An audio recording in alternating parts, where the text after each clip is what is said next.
Al oğlum bana bak yok diyorum bak bak dağın tepesine bak Emir.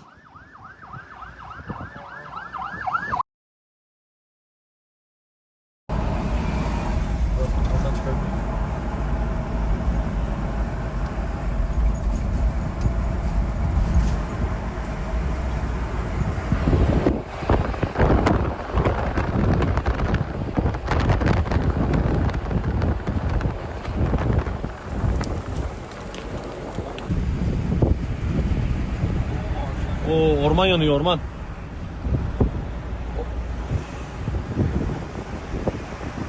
Kestel. Evet, Kestel'de ikinci bir yangın. Kestel'de dağ yanıyor.